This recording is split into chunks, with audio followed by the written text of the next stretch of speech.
The King of Podcasts Radio Network proudly presents the Broadcasters Podcast, where we dive deep into the media industry headlines and dissect the digital disruption that diverges the masses into the new media counterculture and away from the media establishment. Here is the King of Podcasts. So tonight on the Broadcasters Podcast, it sounds like we now have a medium in radio within the confines of terrestrial radio that's going to answer the call, apparently, to be the arbiters of new music discovery. You may remember, I went into that story and I really did go focus into what could have been done before, because we were going through a time where there was so much music that was coming out from TikTok and streaming services, and just trying to find out, can we get ourselves somewhere to really find new music to come out, and it's not just going to go out there into the ether and people don't know what's going to be good and what's not. Plus the consistency that if somebody is a good artist, then let's get another song out from them. And instead of getting all these one-hit one-offs that don't go anywhere, that don't have a real quality to it, because what needs to happen is we need a quality control. So radio, that is the role they're supposed to be today. And apparently in 2023, public radio is going to do that. Billboard magazine actually put out a really comprehensive story about a handful of public radio stations that are focusing on the fact they need to do that, right? And that's part of the thing I'm looking at more and more every day. Back in July 1st of last year, I put a story out about targeting younger audiences, a super session, and what radio is looking to do about that. I want to pull that up real quick and bring that back to the forefront about what was said. And so this goes back to May of last year, and it was the Canadian Music Week Conference. Sean Ross, who writes for Radio Insight, I actually have another story from him I want to bring up that talks about this as well. So he's been pretty consistent about this. And so he brought this back up back in May of last year, 2021. It was 2021, right? So here we are here, and he's going through and discussing all the things that were happening back then. It's fascinating to me that we're at, 3 years, July 2022, excuse me. But here's where we go back to what he said, what was actually being said. There was a panel that was being held there at Canadian Music Week, and in that panel, you had Rebecca Frank, who's content director of KISS UK, KISS Radio, Karen Steele, the PD of CKFM and Virgin Radio station in Toronto, Louis Diaz, who runs Cumulus Media's top 40 and Rhythmic Top 40 formats. He's the vice president of those formats. And those are the people that were brought up on this. And then also Marie Steinbach, director of music programming for Sirius XM and TikTok Radio, the Sirius XM TikTok radio station. I haven't followed up with what happened ever since they brought that on, but we always get songs that come out, and we know when there's somebody of quality that comes out with a new song, we know it's going to really break. At the moment in new music, I could tell you that, well, the UK charts already have put Miley Cyrus and Flowers already up. I think it's the number 2 song on the, well, it hasn't, I don't know if it made the chart. It made it on the midweek chart. That's right. So it hasn't gotten there yet, but the whole idea is that the song's eventually going to make number 1 this week. Pretty sure. So the singles chart's going to come out tomorrow. And at the moment, the song hasn't been put in there yet because it only debuted this past weekend, but the midweek chart, I believe that song hit number 1. And for the Billboard chart coming up this Monday, okay, I believe that's also going to be the same. The week ending January 28th, we're going to see Flowers by Miley Cyrus make number 1. It's already being used across the board when it comes to everything that's going on with TikTok, right? If the song is viral on TikTok, along with the streaming and the sales, it's going to hit. And the new album's going to come out from Miley Cyrus. That's all going to really work itself out. But the lead single's already here. And, even when you look at the chart right now, with all the year-end songs and the Christmas songs are already off to the side. Like even right now, there's a song that where Miguel's Sure Thing, a 2011 hit, which was a great song, has worked its way back up the charts. And actually, it never hit the UK chart when it first came out in 2011 in the UK, or in Europe for that matter. But all of a sudden, Miguel's Sure Thing gets a new lease on life. It's going to get European exposure. First time. The song sounds timeless. So for it to be playing now, it's going to fit in really well in 2023. So good for him. And we've been hearing things that Miguel might get some new content up there pretty soon as well. He's going to have to kind of ramp himself back up because his star is starting to rise again. Think about it. So with that said, we're seeing the established quality artists that put out quality product before. We're starting to see that now. That's what's happening here. But while there's all this new music coming out, we still need people that really know what music is. The real arbiters, the real critics, the real people that really enjoy radio. Not these people that are out here promoting their social media and they don't make any comments about the music at all. It's like they're not paying attention. There's not anything they can say about it.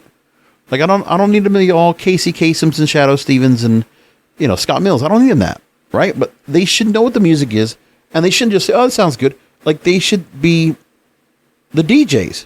The DJ should actually be able to go ahead and curate the music. It's not going to be done in commercial radio because the advertisers and the management, they're so out of touch, they're not going to do it. But there are some entrepreneurial enterprise. I remember the word we heard last year was enterprise radio, where there were some stations in smaller markets where they were willing to go ahead and work on trying to get themselves out there to be noticed, right? So there were some stations in smaller markets that were trying to do enterprise, right? Move themselves forward. And that's part of what we're getting right now, which is great. And I hope it does. Because we need to see something like this now more than ever so that we can get more music to come out as it was. The return of music enterprise. This is another story that came out from Radio Insight and Sean Ross. He talked about that. So let's go through all this leading up to what's the current day right now. It all goes back to Kate Bush running up a hill back in the summer of last year. Sean Ross actually asked Twitter followers what new song was exciting as running up that hill resurfacing. And that top 40, and a rhetorical question was asked, top 40 needed new music with the same excitement. And there were some stations that are enterprising that are trying to go ahead and push the narrative and put new songs out.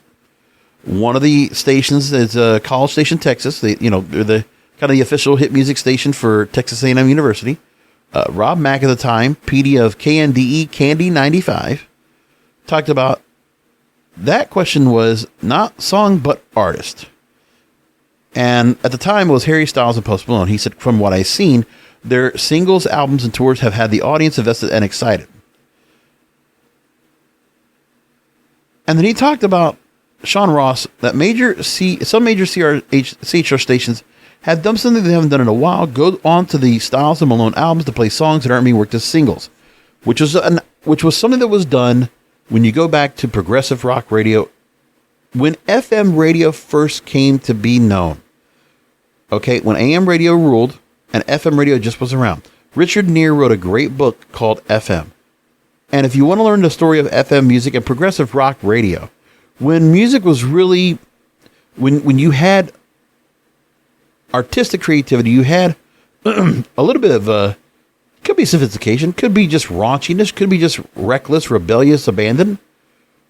But that was going on in radio in the late 60s and early 70s. And there were a handful of radio stations around the country that did this. Even over in the UK with pirate radio that was, off of Radio Caroline, which was off of a ship, right? And various other stations as well. Of which some of those people, either it's Jimmy Savile or John Peel or, a bunch of others, they were discovered. And then BBC just said, we're going to bring them on. Because they couldn't compete. And so they brought them on board. Now, moving into the story from Sean Ross, back from August 12th, 2022. He goes back and says that for the last decade, one of the central themes of his column has been the lack of music enterprise at radio. Finding the next hit or your own hit from the Superstar album used to be a regular practice. And then he talks about 2014 when Taylor Swift dropped 1989 and no CHR station found a second song to play until Blank Space was designated as the next single. And when we see 3 songs played simultaneously by the same artist off of a new album, it's because that's the label that's pushing that. And they cite Ed Sheeran, Justin Bieber, Ariana Grande. But remember, all those artists are not putting out albums right now. There's a lot of artists that have not come out with new albums, and we're just waiting. And so, you look at what's happening. Some other stations will try to expand outside of the singles, and not just listen to what the labels say. These radio stations need to also discover new music. As I've been listening to my Timeless Hits playlist, which is like all 60s, 70s, 80s, and I have a Soundtrack of South Florida playlist, which is all 80s, 90s, 2000s, 2010s, all the music we would have heard in Miami. And I still think of a story that I read when I was listening to a song from 2000, Sonique's Feel So Good. That song was discovered at the the home of the Power Pick, 93.3 FLZ in Tampa. That's a rock steady heritage top 40 station since 1989. And of all places, that song was discovered by one of their DJs, Stan Priest. The song was never heard anywhere else. It was a European import. Okay, that song no one heard it at all. And then that song came in, and all of a sudden, Stan Priest plays this song, and it goes white hot. White hot. All of a sudden, everybody's listening to it. And it comes out, it was back in 1988 that the song came out. Peaked at number 24 on the UK singles chart. It will get re-released because of, and all of a sudden, one radio station started playing it.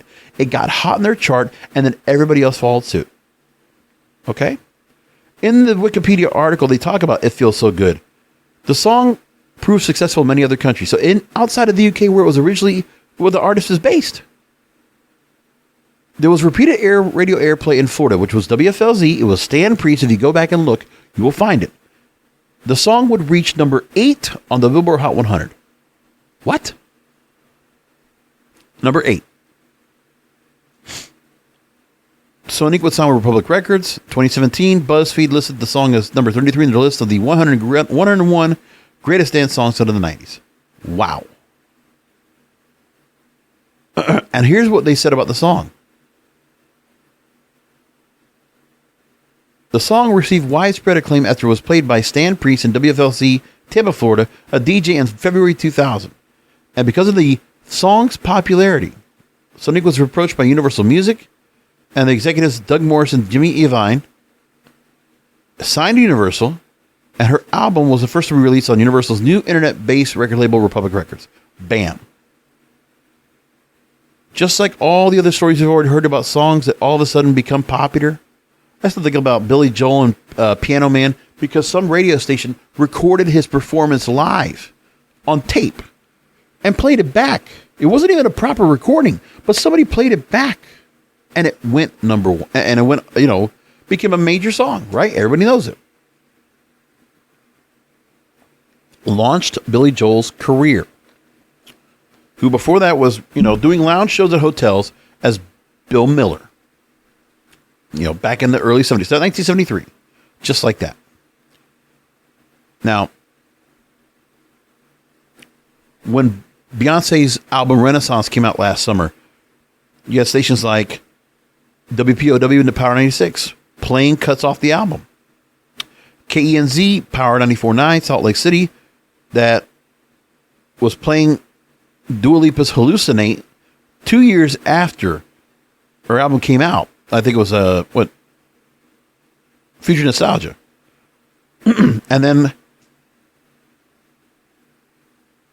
stations were also more proactive than most about finding their own hits. They talked about KHKS, KISS 106.1, which is the former Kid Craddock station, rest in peace. And talking about how Dallas has always had a long history of finding a left field song or two every year.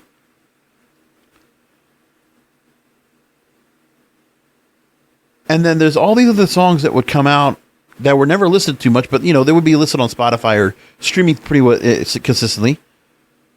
You have a station PD that found songs like Headphones by Banks and Ranks.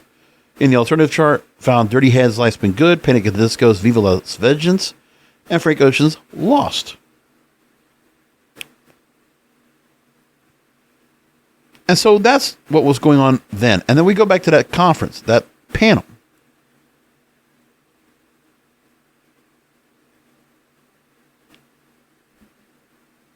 And then they go along and talk about trying to create different day parts, different things with the audience to try to create personality radio. But that's not, the personality radio doesn't need to be that. Like, you don't need to be try so hard to be entertaining. It's radio.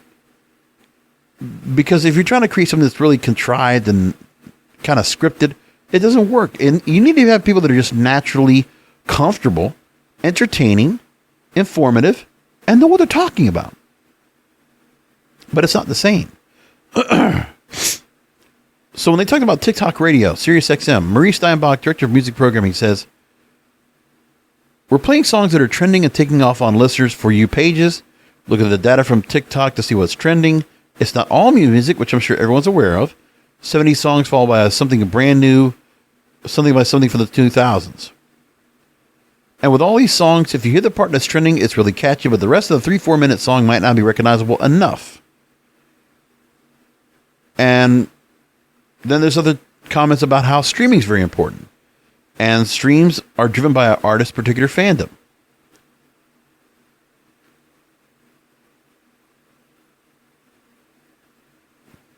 And then you talk about making sure that mothers and daughters listen together. And there's kind of a mixture, a convergence where mothers and daughters can hear the same songs on the radio to create that, that hot AC format, which we see is much more popular than the traditional contemporary hit radio format. And you know why?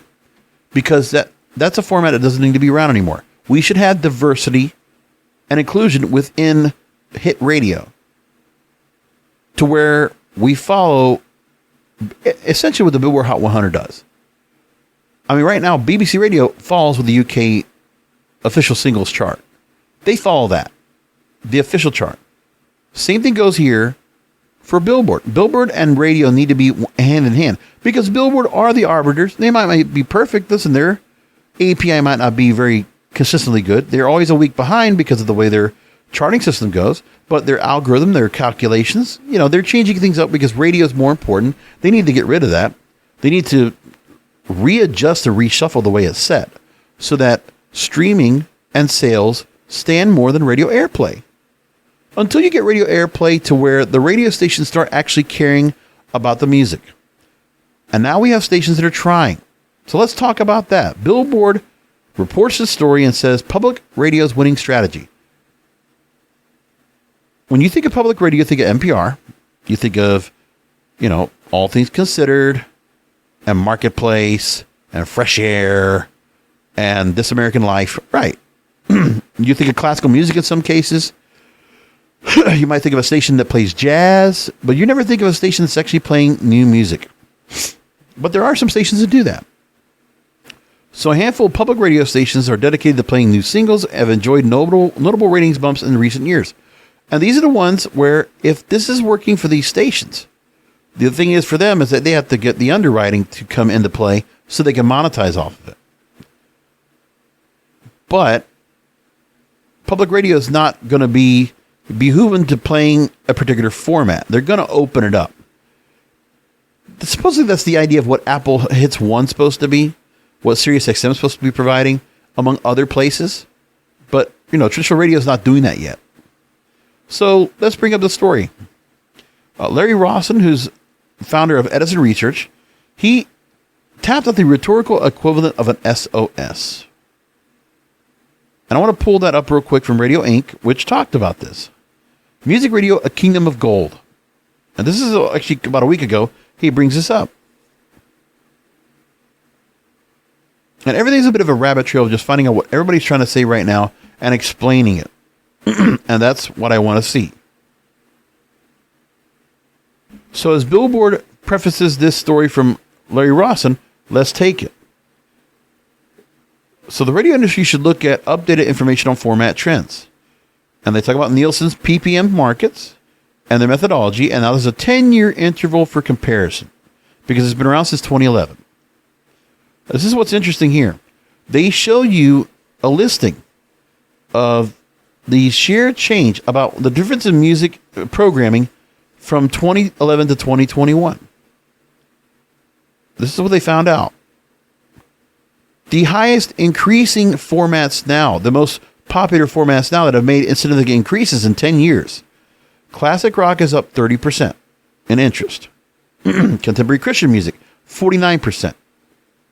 News talk, 8%, which is around, whatever. Spanish contemporary, which could be reggaeton, which could be, Spanish pop or, in that area, up 17%. Classical, up 22%. We're talking about a lot of formats that are probably to an older audience. Now, what about the younger audience? Alternatives down 7%. Active rock down 13%. Country and new country down 14%. And the worst culprits? Pop, contemporary hit radio, down 33%. Rhythmic contemporary hit radio, which used to be the rhythmic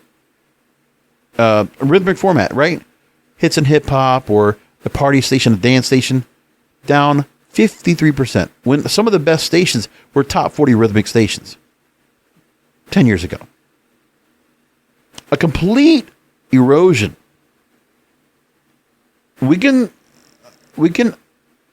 attest to why. Part of it is because of the fact of changes in radio. Because streaming came in at that time 10 years ago, completely revolutionized and just shook up the industry, and radio has not come back since. So Larry Ross of the Nielsen Research makes the point. Contemporary hit radio and, these flavors of the contemporary hit radio format have gone down. 11.9% of listening in 2011 to 7.2% of listening in 2021. 40% decline. All shares of radio listening, so the general declines in total listening aren't directly factored. It's the share of the pie regardless of the size of that pie. And radio listening is declining among 18 to 34-year-olds at a much faster clip than those 35 and older. So the generation that you hope will continue to listen to radio, they're going away. And they're not getting adopted. They're not adopting the format. Even though all 18 to 34-year-olds, they have a radio in their car, an FM radio that can put on any of their stations in their car. But they, on purpose, change and put on their Bluetooth or something else so they can go and play whatever the music they want. Don't worry about, CDs or anything else. No, what they're worrying about is they're playing something else that's not FM radio at all. So what seems to be the logical conclusion is that the declines for music radio formats depend on new hit music. Bingo. Because the contemporary hit radio stations, they only want to play the sure thing. We talked about the study I showed you from 2019, where in most cases, contemporary hit radio will take 6 to 12 to 18 weeks for a new song to finally hit to the top of the charts and be viral. Meanwhile, streaming will already have had it out there. The song will have already had its play. And radio last of the game. Except for various artists that are bona fide, that they respect, they trust. Otherwise, anybody else that's new, they're not going to trust. So, for instance, Miley Cyrus's Flowers, that's going to get serviced. First single by her record label. You know what? That song's going to get played everywhere. Weekend's Creepin', already getting played everywhere. Because they're bona fide artists. They're established and accomplished pop acts. That's why they're going to get up to the top.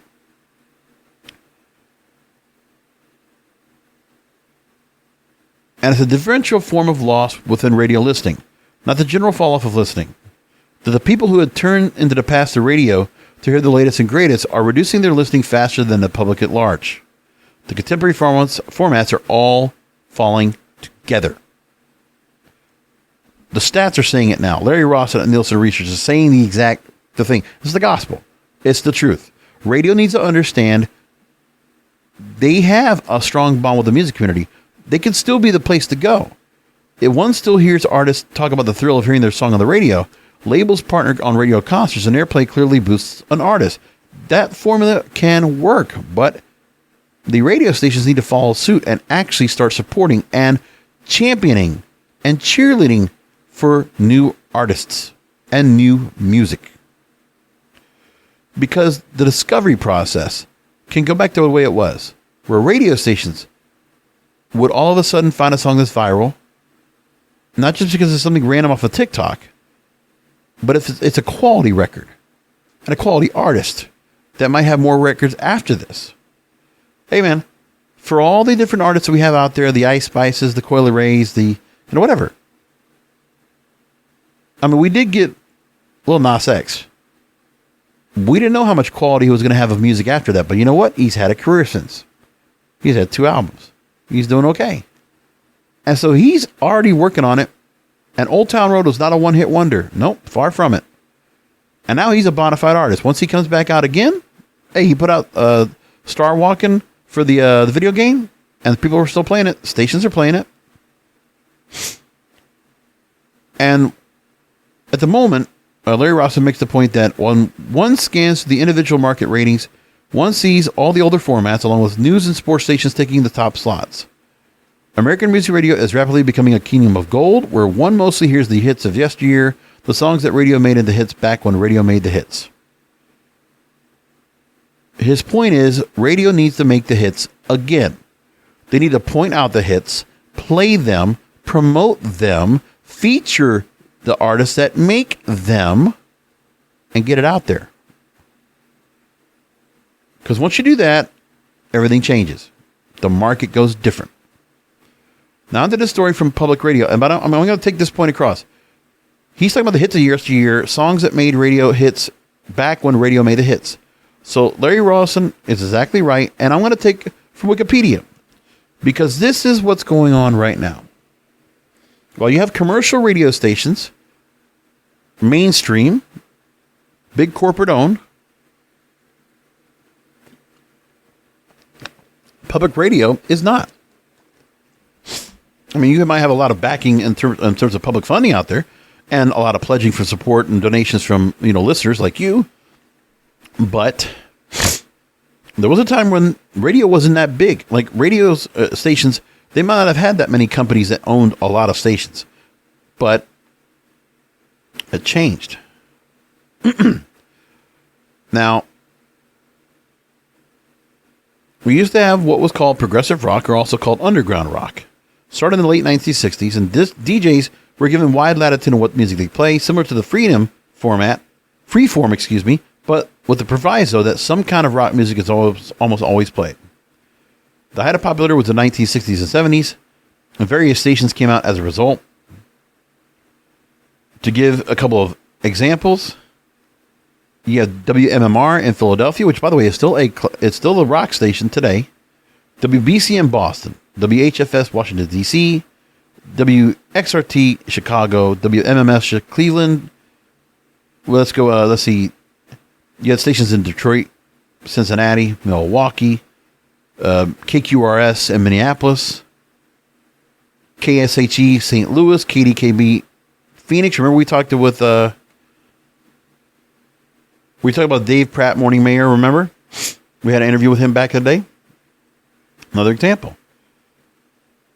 And there were a lot of DJs that were out there. You might have heard about the Nightbird Alston Steele, or Scott Muni, who was originally from WABC fame, that became very popular in progressive rock radio at WNEW. You have Tom Donahue in San Francisco, among those type of DJs. And this was a thing of freeform. Progressive rock was intended to be fully commercially viable as any other mainstream radio format, and had a large impact on the commercial rock music industry at the time. So there would be more organization. Like, we're not going back to free form here on these stations. Apparently that's not what's happening. But it can go there, right? So here's what Billboard had, you know? A story comes from Elias Light, who always writes a lot of good stories for Billboard. He says, quote, it's not, this is where Larry Ross was talking about, we'll go back into this. A handful of public radio stations he talks about now are dedicated to playing new music and have enjoyed notable ratings bumps in recent years. And the stations they refer to as KUTX in Austin, KEXP Seattle, KCMP Minneapolis, and WXPN Philadelphia. During this crisis for new music on the airways, these stations have excelled at finding and holding on to listeners excited by the prospect of discovering a track from an artist they never heard of. Which was the instillment, that was the appeal of free-form progressive rock radio. You didn't know what was going to be the next song next. Rachel Stillwell, she's a music and media attorney representing music industry coalitions before the FCC. She says, quote, as consolidated commercial radio conglomerates have sacrificed localism and diverse playlists in the interest of severely slashing jobs in recent years, it is no surprise that music listeners are turning to high quality and diverse public radio alternatives. Listen to that first part. I mean, you couldn't have said it better. Consolidated commercial radio conglomerates. We're talking about iHeartRadio, Odyssey, Town Square Media, among others. Sacrificing localism. So live and local, playing music that would be for the community. Maybe even some of the community-minded artists, or the community-centered artists, right? And also sacrificing diverse playlists. So expanded playlists. Taking a chance on some records that people might not have heard of. Not going for the sure thing like all these other, like their fellow large-scaled radio brethren, right? High quality and diverse public radio alternatives. So KUTX has led the pack. The second highest ranked music station in Austin, Texas. They're only behind adult hits KBPA. Well, for the younger format, it's very popular. Across 10 months of 2019, KUTX's average rating was 1.8, or 1.8% of the city listening to the station. Flash forward to 2022, and that ratings number has gone up to 5.7. And now they have leapfrogged all the other radio stations to be the number 2 station in the market. KUTX hit a stratosphere nobody has ever hit in this format. And several of KUTX's peers also soared. Seattle, you had KEXP playing adult contemporary and oldies. And their rating grew from 1.1 in 2019 to 3.7 in 2022. The rating for KMCP Minneapolis was 2.8, now 4.2. And WXP in Philadelphia is starting to see a growth in ratings. David Safar, who's managing director for KCMP, makes a point, while many new music radio formats are seeing declines in their share of listeners, we're seeing non-commercial radio audiences hold. And the last slide is just preaching gospel here. Commercial radio's growing aversion to new artists and stubborn insistence on playing a few songs as if they're the last tracks left on Earth was documented as early as 2007. It goes back a while. The New York Times actually reported about that. How about that, huh?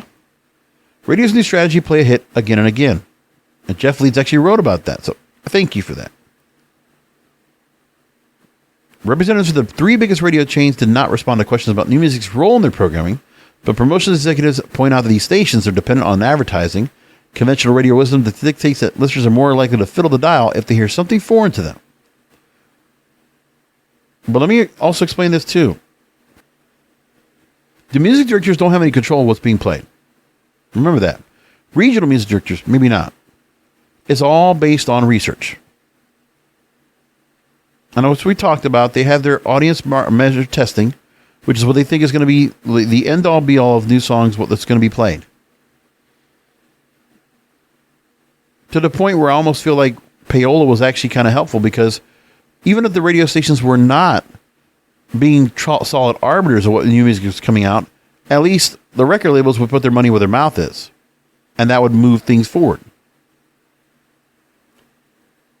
So commercials radio has never been more untethered from its listeners. 2017, FCC eliminated the main studio rules, so radio companies were no longer required to maintain any presence in local markets where they had stations. And many chose to rely even more on DJs voice tracking in one city and broadcasting hundreds of miles away. So this opened the door for new music, for new people to discover public radio. Who thought that was going to be the change? But that's where we are.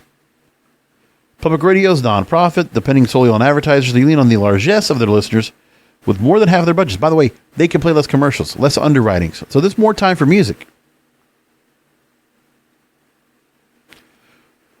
The average frequency of music on KUTX, Matt Riley, the program director, says 20 to 25 times a week. Otherwise, we hear about it pretty quickly. Less repetition, there's room for more variation, and stations like these take pride in stepping up to supporting unknown acts. And the fundraising model also helps ensure they remain defiantly local. There's only one rule for DJs at kexp in Seattle, according to Kevin Cole, their senior programming advisor. We play at least one local artist an hour. Okay. So those kinds of stories tell you exactly what's going on. And this is what commercial radio needs to do. Why they're not doing it, I don't know. But they don't feel like they need to do anything about that. And that's a mistake. And these are things that need to be explained and understood so we can get past all this. And I like where they're going with all that. It's wonderful. Sean Roston actually wrote a recent article which also follows along. How artists are not coming up with follow-up hits. 2 examples he brings up. Glass Animals by Heat Waves. Heat Waves, Glass Animals, right? The song called Heat Waves. And Lotto's Big Energy. Never having a direct follow-up single. Only 8 of the current top 40 songs in contemporary hit radio are direct follow-ups. He has Sam Smith's Unholy that are bigger than the song before them. Out of the top 30 contemporary hit radio hits of 2022, 18 had a traditional follow-up worked, 9 songs that became consensus hits. 9 without a follow-up officially worked, though a few artists have gotten significant airplay on songs anyway. 3 have not had a follow-up yet because the artists are either between projects or their current hits are still in play. So right now the numbers are offset by a handful of artists who have several viable titles, working at once. But as Top 40 grapples for a steady flow of product and to create superstar artists, a lack of follow-ups has clear implications for a format that depends on both a steady flow of product and at least a few marquee artists to generate attention.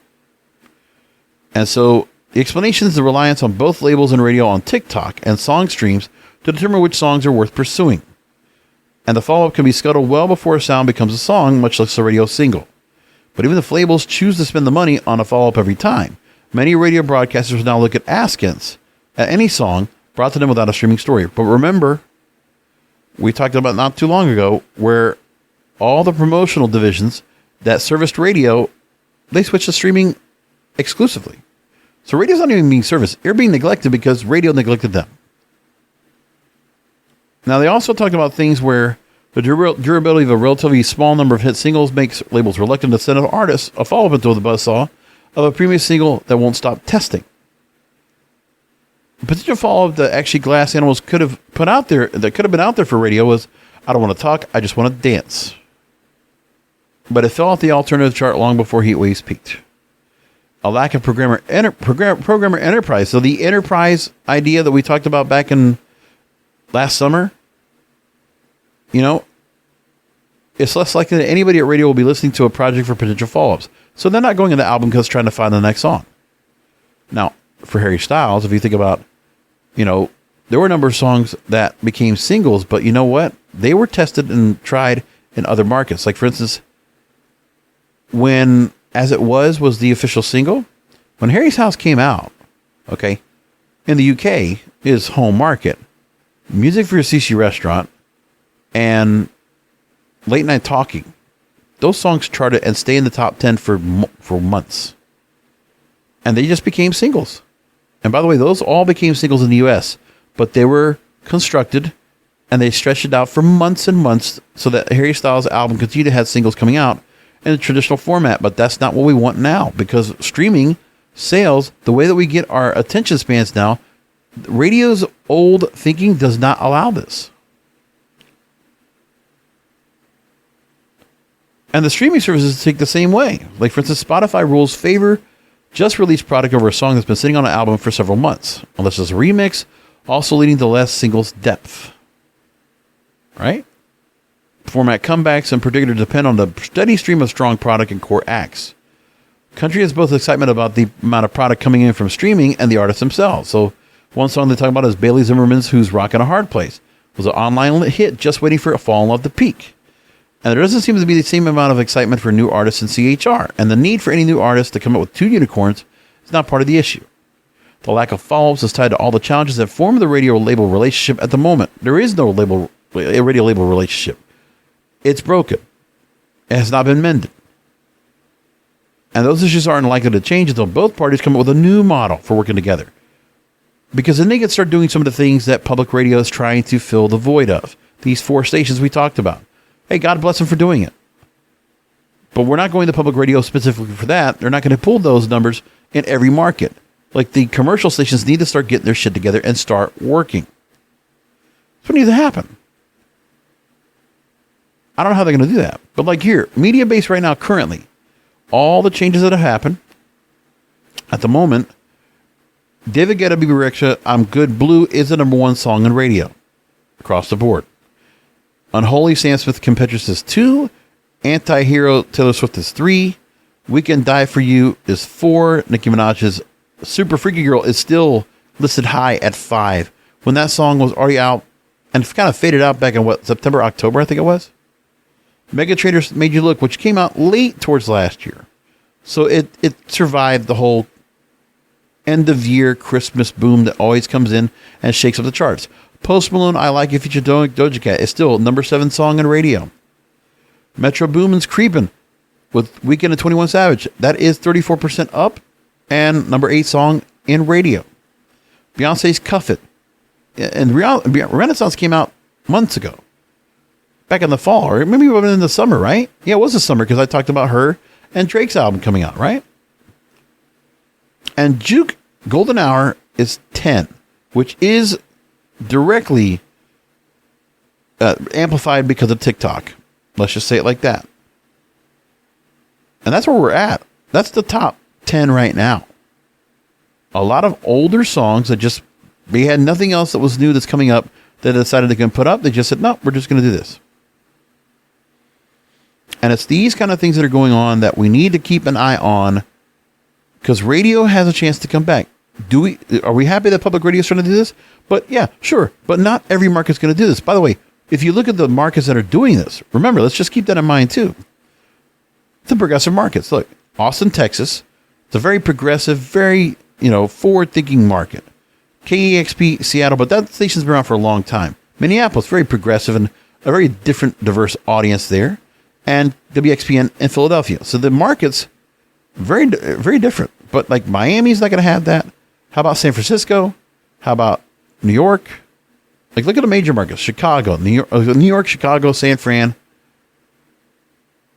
I mean, are we going to get that going on anytime soon? No. I mean, maybe.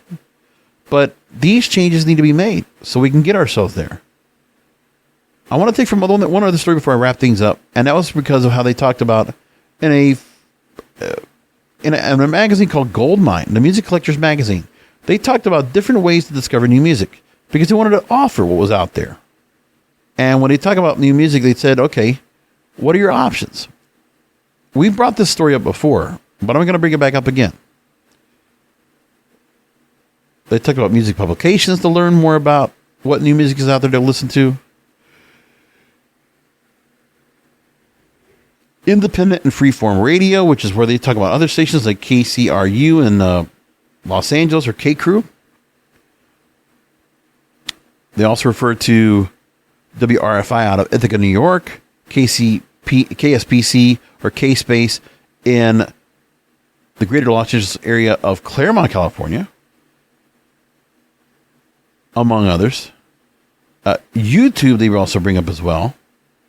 They also talk about social media algorithms, among other things. And there's a lot of music that can be found out there that you could actually discover. That's the whole point.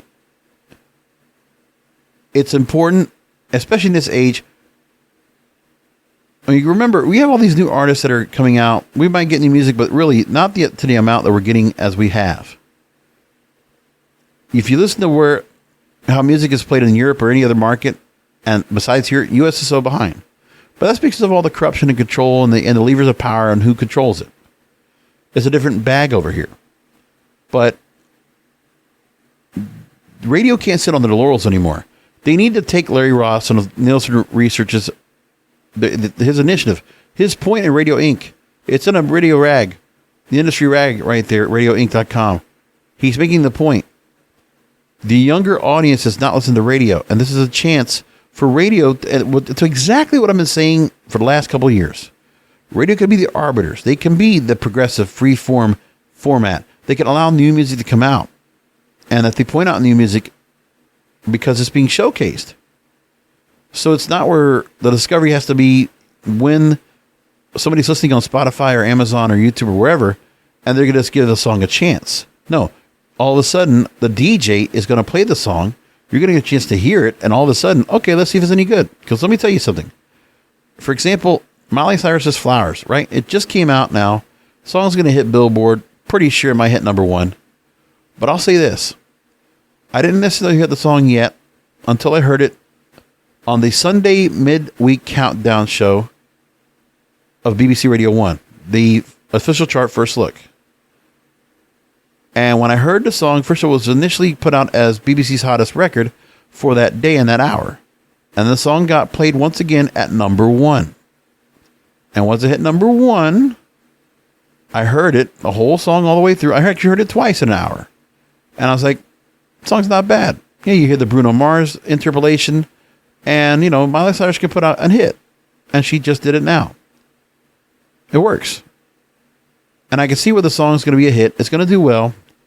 Has a good chorus. Has a good, structure and all. And that song's going to do well. And some people are out there, they're critics, know that the Billboard Hot 100 is going to see this song reach the top of the chart. It might hit number 1. It has probably a very good chance of doing that. And when it does, the radio will get on top of it. But radio needs to be on top of this because of regardless. I mean, yeah, Miley Cyrus is going to have her record label. They're going to push that song to the moon. So it doesn't matter about that part. But imagine if you have radio, not just be the place where they just play music. They get to play new music. And they actually discover new songs. And we can have another way like it's been before where many radio stations would all of a sudden play a song. And all of a sudden that song became a viral hit. You know another song that did the same thing? And the same idea that really did stand out? I'll tell you which one it is. Going back to Ice Ice Baby, Vanilla Ice, right? Brand new artist, didn't know anything about him, but you'd hear the song Under Pressure, the interpolation of that in his song. Vanilla Ice's original song was Play That Funky New Music, which is already a cover song. And the song didn't do well, but the B-side was Ice Ice Baby. And then you had a DJ who was out there named David Morales. Let me go back to the story where they talked about that the song came out. That a DJ by the name of David Morales saw that fans were responding more to Ice Ice Baby, started playing more Ice Ice Baby. And it was infectious enough to garner major radio love across the country. Because somehow radio started playing it, and all of a sudden everything changed. And that's what happened there. There's plenty of songs that have done that. Plenty of songs. We need to see that happen again. Radio needs to understand what their purpose, their role is now. Because radio is not at a repository for all music to be listened to, because people are not going to listen to you that way. What radio needs to be is once again what progressive rock radio was, where you discover new songs, new artists, new sounds altogether. That's what needs to happen again.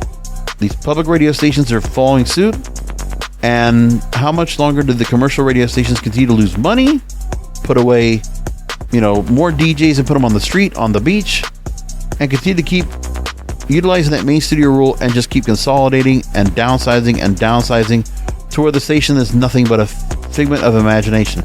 It's just a shell of its former self. That has to change. And I'm asking for that this year as I record this show. That's my diatribe for tonight. Thank you for listening in, finding the show as you always do, subscribing, wherever you find podcasts, and go to my website, broadcasterspodcast.com. Until next week, remember the content is king, and the control of your content is in your hands. Thank you for listening to the Broadcasters Podcast. Find all the links to subscribe to the show by going to broadcasterspodcast.com. And don't forget to check out the King of Podcasts wrestling program, the Wrestling is Real podcast, exclusively at wrestlingisreal.com.